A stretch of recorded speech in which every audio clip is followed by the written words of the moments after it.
The moment I stepped off the transport onto the gleaming obsidian floor of the Grand Court of Zerther, a hush fell over the room so complete it felt like I'd entered a vacuum. Hundreds of beings, their bodies shimmering in iridescent hues I couldn't name, turned their multifaceted eyes toward me.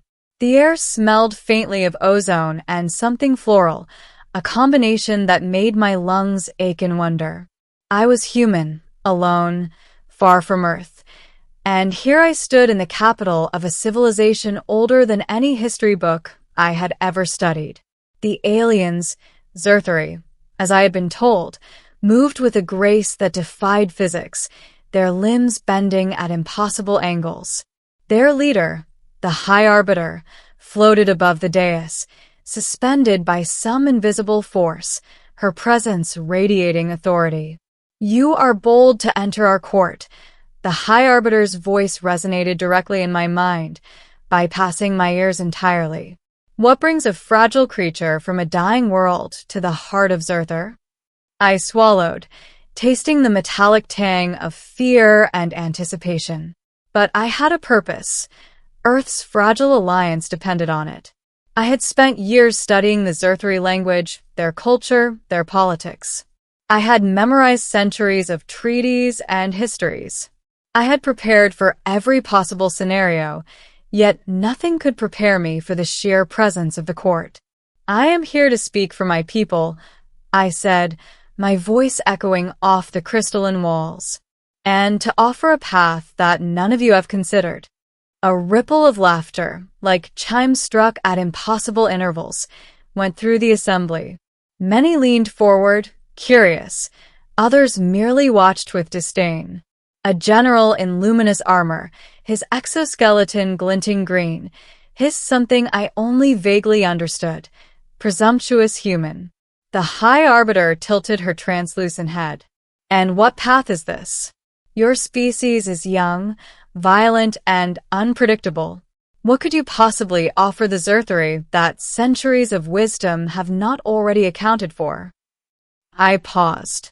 Here it was, the moment of truth. I could feel the tension in the court like a live wire brushing against my skin. And then, with all the courage I could summon, I began.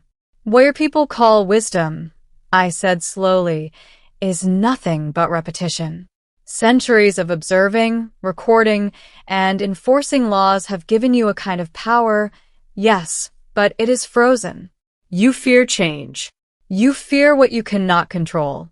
And yet, the universe itself is alive with change.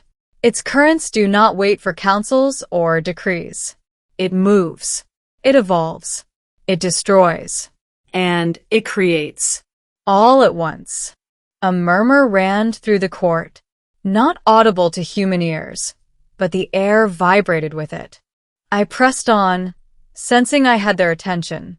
"You value logic, order, and history above all else," I continued. "But logic alone cannot solve every problem. History alone cannot guide you through crises that have never occurred. You fear humanity because we are unpredictable, but in that unpredictability lies a strength. We can imagine the impossible. We can act when inertia would paralyze you. And we can speak truth in ways that shake the foundations of tradition." The High Arbiter's form shimmered, a sign of agitation, or perhaps intrigue. Her voice, calm yet deliberate, spoke in my mind again. "Your words are bold. Your species is fragile. One mistake, and all of Zerther could end you. Why should we trust a human's vision over our own centuries of governance?" I looked directly at her, my pulse hammering, and said what I had never told anyone before, not even my own superiors. "Because the alternative," I said, "is stagnation. If you cling only to what is safe, what has worked before, the universe will pass you by. You might survive physically, but you will die in spirit. And you will watch civilizations rise and fall without ever understanding why. Humanity may be young, but we are awake. And the time has come for your people to awaken too." The court went silent. The usual flowing motions of the Zerthari, their ethereal gestures, ceased entirely. Even the ambient hum of energy that pervaded the chamber seemed to pause.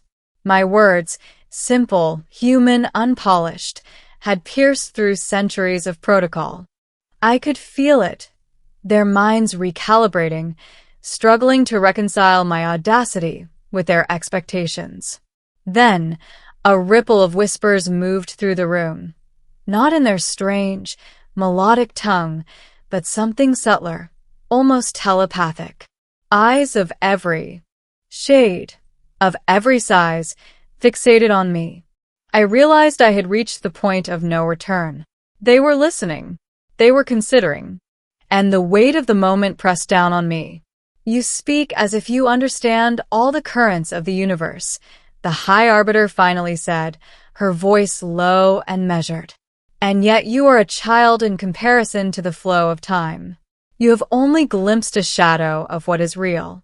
How can you presume to guide us?" I drew in a deep breath, centering myself. "I do not presume to guide you," I replied. "I presume only to remind you that even the greatest civilization can falter if it forgets that the universe is alive. And alive means change. Alive means risk. Alive means opportunity. I do not claim to know the future, but I know one thing. If you refuse to consider ideas beyond your centuries of precedent, you will lose more than battles. You will lose the very essence of what it means to be a sentient species." A tremor ran through the court. Literally, the floor vibrated under my feet. I felt the power of their collective consciousness, and yet I sensed no malice. Instead, there was curiosity, hesitation, something that had not existed in Zerthar for eons, doubt in their own infallibility. And then the unthinkable happened. The High Arbiter leaned forward, her multiple eyes focused entirely on me. "Human," she said, voice now tinged with what I could only describe as fascination. "You have spoken truths that our oldest texts have not dared. You have shaken the core of our court without raising a hand or wielding a weapon. Your words stun us." Gasps spread through the assembly. Some Zerthari clasped their limbs in disbelief. Others remained frozen, unable to reconcile the human before them with the centuries of doctrine they had lived by. I had achieved the impossible. I had held an entire alien civilization in suspense with nothing but my voice and my convictions. Then came the question that no one else in the court had dared to ask. A younger, vibrant Zerthari, her scales a radiant violet, floated forward. "If the human speaks truths we cannot deny, if his words reveal what our wisdom has hidden from us, what then is our next step? What does he propose?" I hesitated. It was one thing to stun them with philosophy, it was another to offer a concrete path. But I had spent months preparing for this. "Collaboration," I said. "Not subjugation.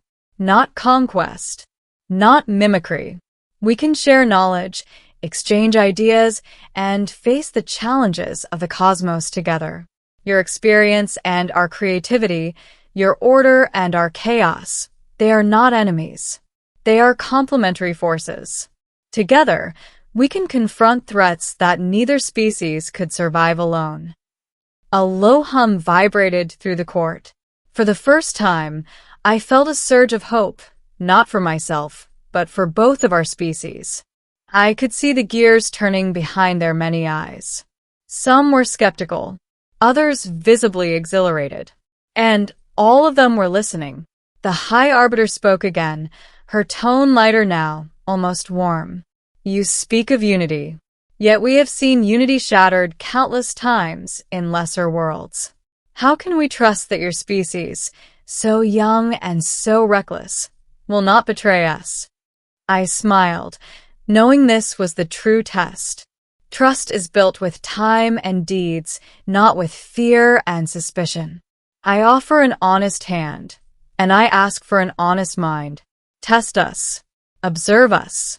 If we fail, you will have no reason to hesitate in defending yourselves. But if we succeed, we will become allies, partners, perhaps even friends. And together, we can shape a future that neither of us could imagine alone. The chamber went silent again. I held my breath, fearing the silence would become condemnation.